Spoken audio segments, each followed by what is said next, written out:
Om Vasudeva Sutam Devam Kansa Chanuramardanam Devki Paramanandam Krishnam Vande Jagadgurum. Om.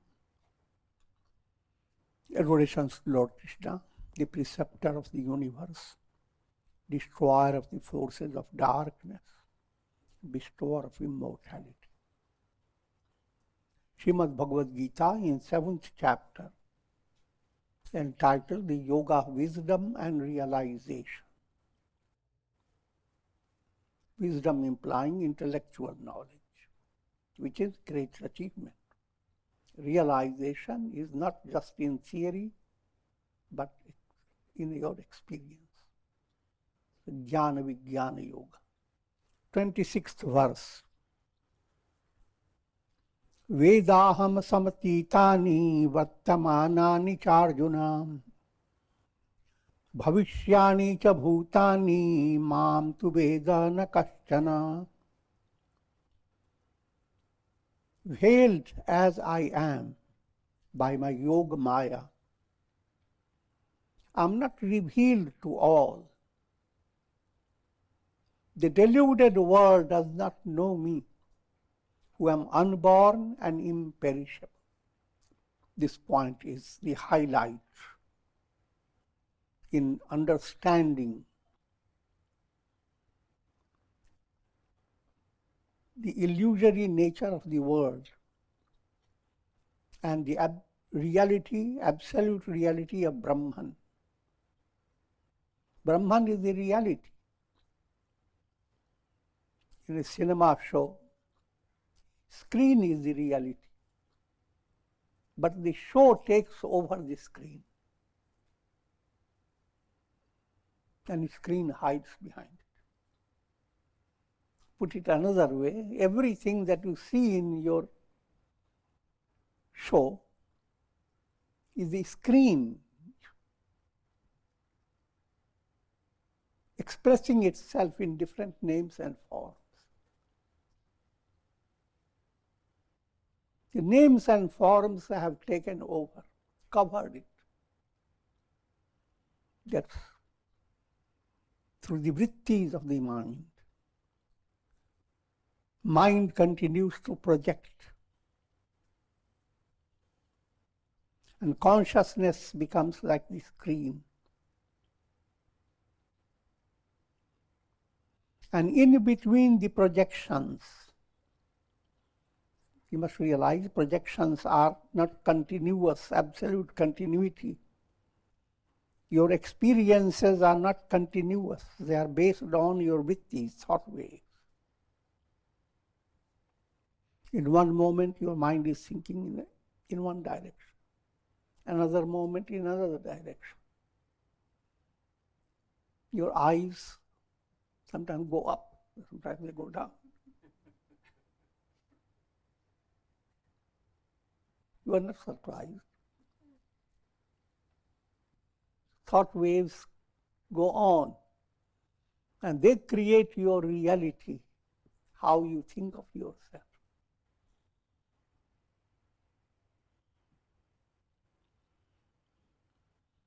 But profound understanding is being presented to you. Just as ocean is the same, but when you go to see the ocean, you are looking at only waves and disappointed. Who came to see the ocean?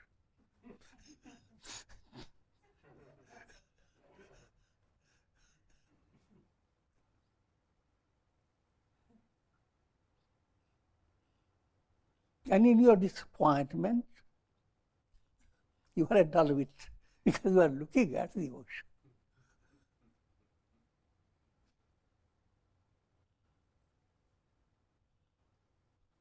Same way,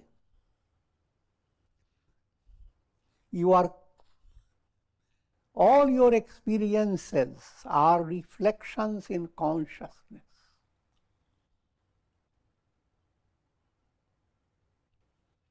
With When we talk consciousness, it's not individualized consciousness, it's Chaitanya, the absolute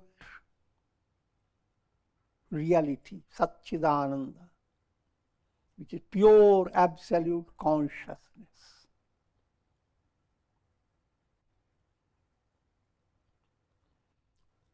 Mind goes on creating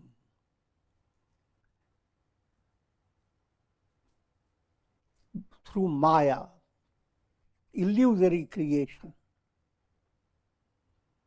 But all that creation becomes reflections in consciousness. Consciousness remains just the same, absolute. Reflections create the story.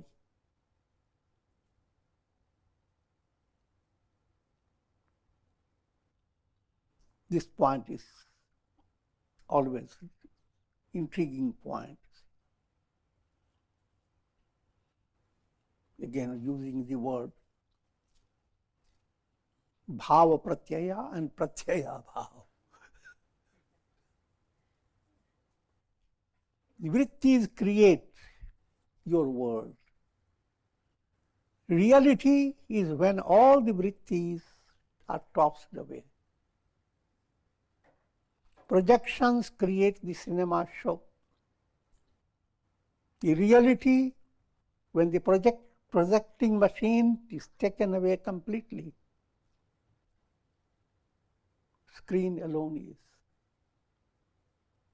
So all your experiences of presence and absence of things, gain and loss, good and evil, birth and death, all these experiences are bhava pratyaya.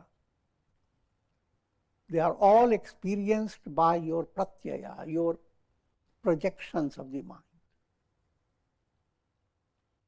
And the reality is where all these projections, pratyayas, are completely out.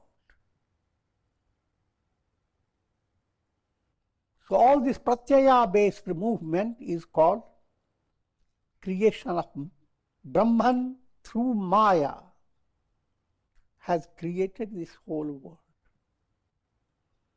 But the deluded people are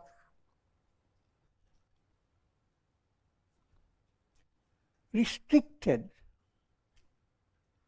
All they see is the world and worldly realities, mundane values. They do not see what is behind these projections. They do not know me, who am unborn and imperishable. Ajam abhyayam. And whenever you hear I am, all this, as God is saying, that's pointing finger to your own soul. Your soul itself is a reflection of Brahman. And the whole spiritual teachings are to awaken that reflection. Do not stay in the confection of your heart. And what makes a person move? Dull wit, quoting from Saint Tulsidas. काम क्रोध मद लोभ रथ गृहासक्त दुख रूप ते किमि जानहि रघुपति मूढ़ परे भवकूप.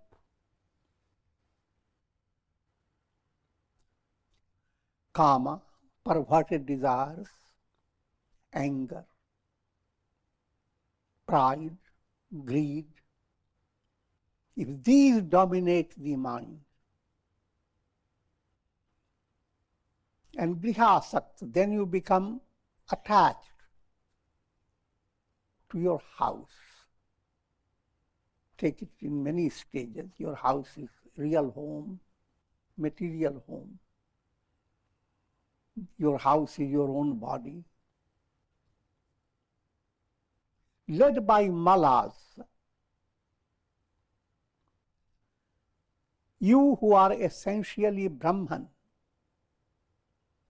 you play the role of ignorant jiva, soul, dullwit. And the dullwit soul views itself as the body, abiding in a world of Maya, looking for solution in the terms of time and space. If that is the predicament, the soul has as if dumped itself into a big well. How can that soul know Rama, which is its essential nature? 26th verse. Vedaham samatitani vartamanani charjuna bhavishyani cha bhutani mam tu vedana kaschana. O Arjuna, I know all beings from the past, the present, and the future. But no one knows me. First point, let me remind you. A simplified version presented by Shankaracharya. Brahman is the absolute reality. His Maya Shakti is Prakriti, his magical power. Prakriti has three gunas, three modes. Sattva predominating Prakriti is called Maya. So Brahman through Maya Shakti plays the role of Ishvara, God.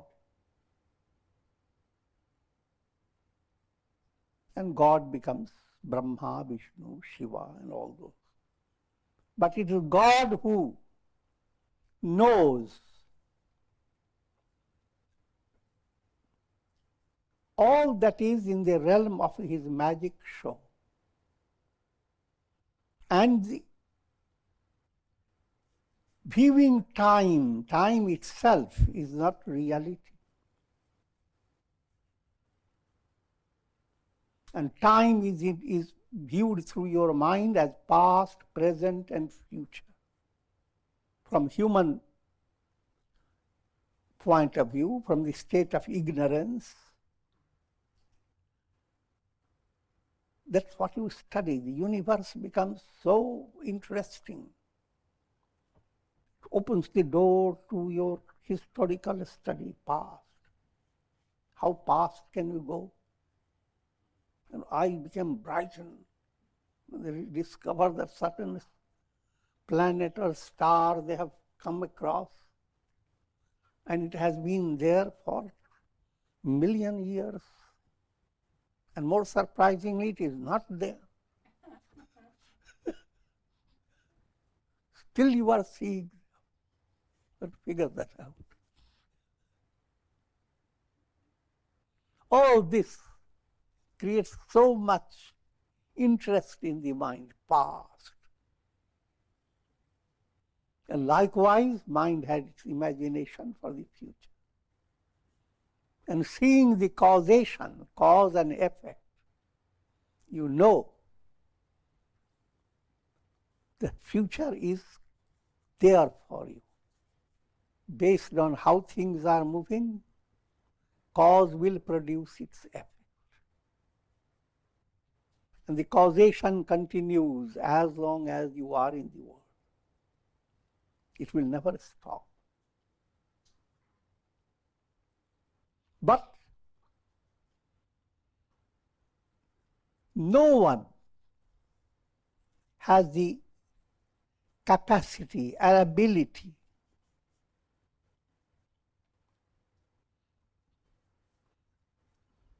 to know all that is there in the universe. The more you enhance your intellectual clarity, rather if your intellect becomes brightened up, it's like a lamp. The more you brighten up the lamp, greater is your awareness of the circle of darkness.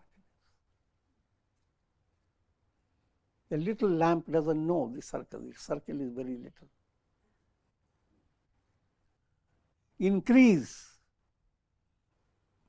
the luminosity, the power of light. It has 1 mile of circle. But then the circle of ignorance is vast.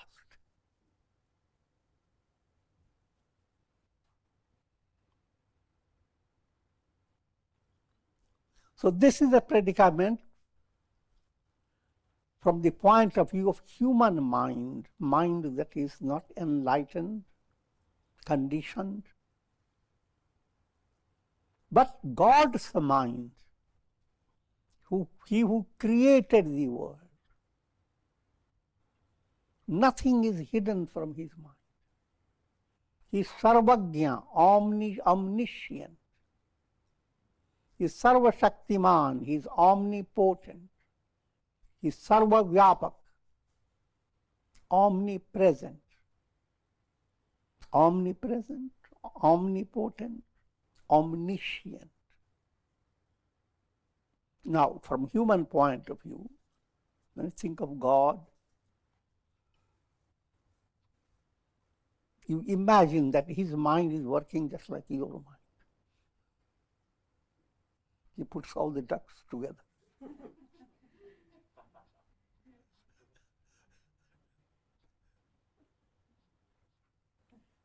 But try to understand. Follow the simple simile. The sun creates all illuminations on this earth, day by day.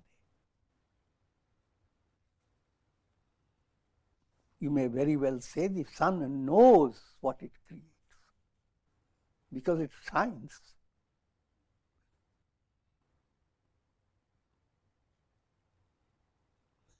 So sun is sarvagya, all-knowing. But a reflected sun in a little jar is not a sarvagya. It's not, doesn't know, it knows all about the pot.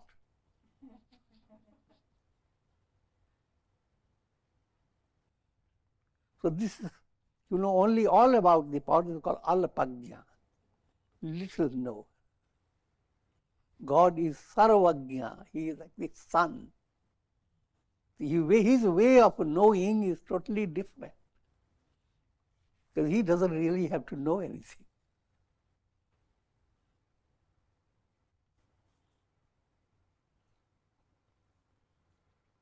But human mind has to turn the attention to the profound fact of the world. The world is spread out in past, present, and future. Not a single occurrence happens abruptly. There is a perfect causation. No one will experience anything unless the karmic law permits it. So you may now say that God knows your karmas, and if your karma is to have your head hit by a coconut,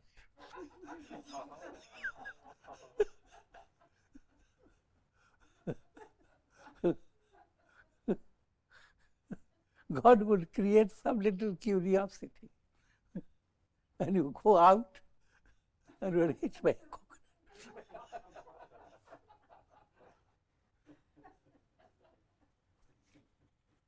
You will say it happened by chance.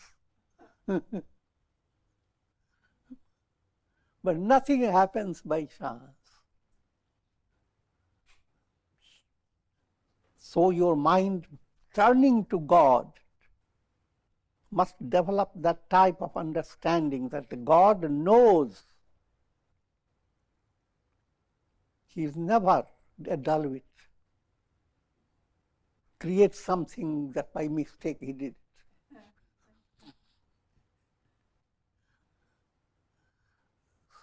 So allowing your mind to envision God's mind and understand the difference between your mind and God's mind. God's mind is omniscient. God's mind leads a little seed to work wonders. He allows it to sprout, allows its subtle roots to move, to seek out vulnerable points, sometimes passing through the cracks of stones. Tremendous intelligence is behind it. The spider creates all the web, completely geometrical, artistic. What intelligence is operating there? Omniscience of God is operating through everyone's intelligence. From ordinary human point of view, your intelligence is limited. But when you are envisioning God's mind, His intelligence is not limited. In every plane, God's mind is doing exactly what is needed to be done with perfect precision. And that's brought about by your own mind when it has gone into a state of meditation on God, devotion to God. Because you are trying to understand how does God think. No matter how you understand, that's not exactly how God thinks. But that's another aspect. Krishna says, "O Arjuna, I know all beings from the past, the present and future, but no one knows me." 27th verse. Ichhadveshamuthena dvandvamohena bharata sarvabhutani sammoham sarge yanti parantapa. O Bharata, all beings at the time of their death, rather time of their birth, come under the sway of the delusion of the pairs of opposites caused by ichha and dvesh, desire and hatred. O Parantapa, two names are used. Bharata, Bha is divine light, Rata devoted to God, who is light of light. Parantapa, the scorcher of your foes. The foes are your malas, gross impurities. And if you scorch them, lead them to a state when they are rooted out, burnt up. If you have that type of heroic ability, you are a Parantapa, the scorcher of your foes.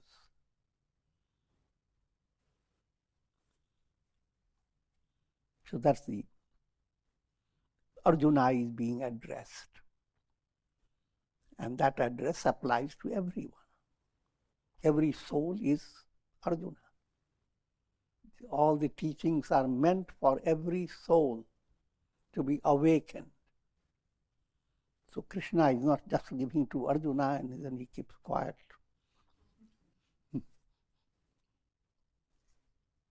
All beings at the time of their birth, all souls that are involved in the cycle of birth and death, they are following the law of karma.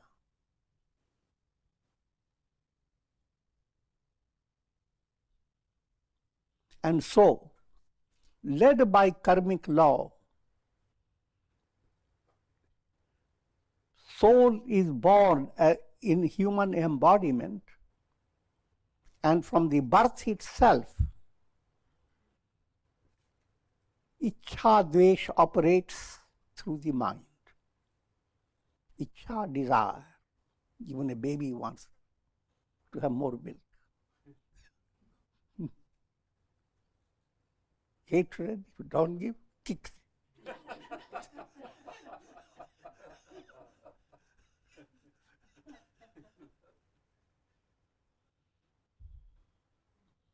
The role of Ichha Dvesh has to be understood. Coming into contact with 5 objects of the 5 senses, your eyes, ears, etc., they are senses going after their objects. This contact of senses and objects is the basis behind pleasure and pain.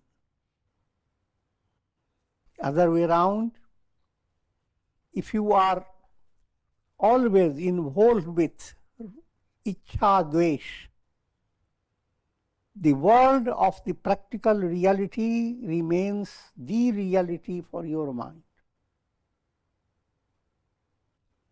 You cannot move away from the world, which is illusion. When desire, your wish is called Ichha. And when it is obstructed, anything that obstructs your Ichha, you hate. Dvesha manifests. And if you are involved constantly with Ichha and Dvesh, there develops a kind of a mist of illusion called moha. And greater the moha, greater the obscurity of your spiritual identity. So between you and your real identity, the great obstacle is veil of moha. More in a practical way to understand, moha means all the delusional love.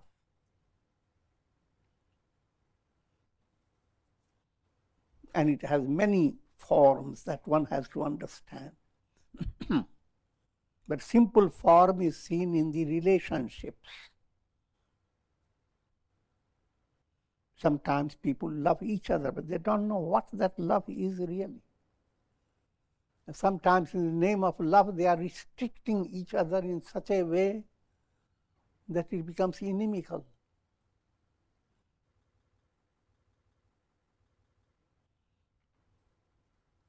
So, that which appears like you are practicing love, but actually you are moving into the world of illusion, moha.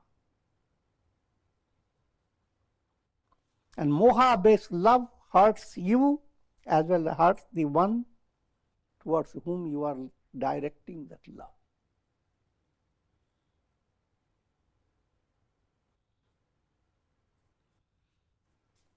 And when you build up these karmas, sinful karmas, they obscure the knowledge of the self. Who am I? That goes beyond your mental range. Another point you have to remember, Bhava Chakra, the wheel of the world process, has 6 spokes. Dharma, adharma, virtue, vice, Virtuous karmas lead you to pleasant conditions, pleasure and pain. Virtue, vice, pleasure, pain, attachment, hatred. These six go to form a wheel. Behind that wheel is your ego, is the axle of your egoism. Yesham pantagatam papam jananam punya karmanam nadan dvandva moha nirmukta bhajante mam dridhabrata. But those virtuous souls whose sins have terminated, free from the delusion of pairs of opposites, worship me with a steadfast resolve. Certain highlights behind it. This verse is pointing, giving you instruction. In order to be free of moha, turn your attention to punya karma. Punya karma, karma is vice, vicious, virtuous. Sinful karma, virtuous karma. Turn to virtuous karma. That too, if you want more potent, nishkamya. Do the virtuous karmas for purifying your heart, not for gaining more money. But early stage, it's okay. That's the stepping. A child has to grow gradually. Even the early state of punya karma is much better than going involved with papa karma. But having gone into the path of punya karma, now get more accelerated possibility. And that becomes nishkamya.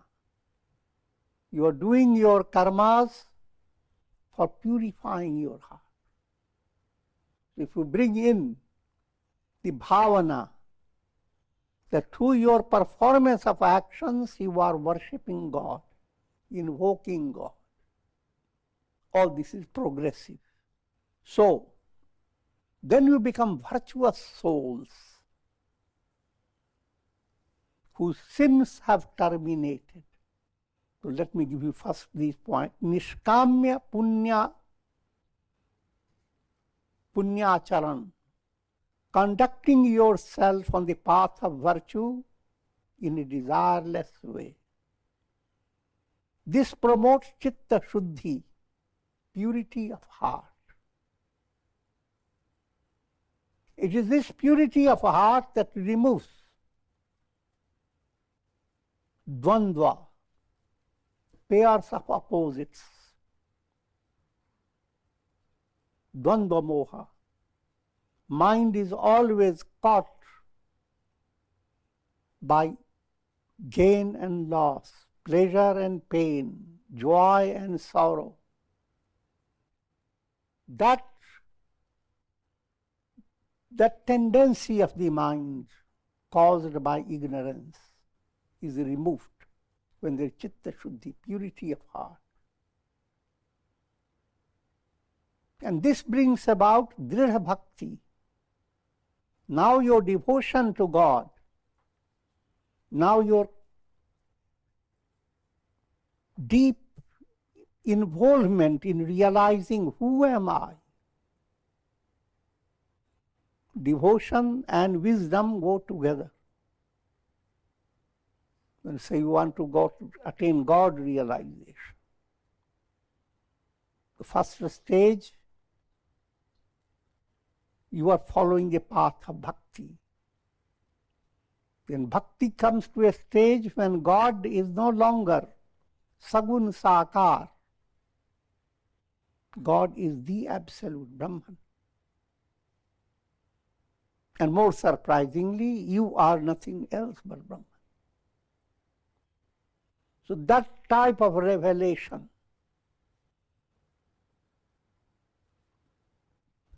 if anything that promotes that revelation, called Dridha Bhakti, now your devotion to God is unshakable. That unshakable devotion has to be developed. And I will conclude at this stage. And prayer for shower of Karunamaya Ras of God, shower of divine grace that brings in the nectarine shower of compassion in these terrible times of viruses. May all be blessed with Karunamaya Ras, divine compassion operate in every heart. And may every soul ultimately and more profoundly be free of mortality virus, and the virus that puts the soul into confined to a little skeleton body. And may everyone get blessed with Shakti, strength, spiritual strength to promote bhakti, devotion. And devotion culminates in mukti, liberation. Shakti, bhakti, mukti. Om Trayambakam yajamahe sugandhim pushti vardhanam urvarukma bandhanan mrityor mukshnyamamritat am sarve bhavantu sukhina sarve santu niramaya sarve bhadrani pashyantu ma kashchid dukha bhag bhavet asato ma sadgamaya tamso ma jyotirgamaya mrityor ma mritam gamaya om purnamadah purnamidam purnat purnamudachyate purnasya purnamadaya purnamevavashishyate om shanti shanti shanti. Hari Om.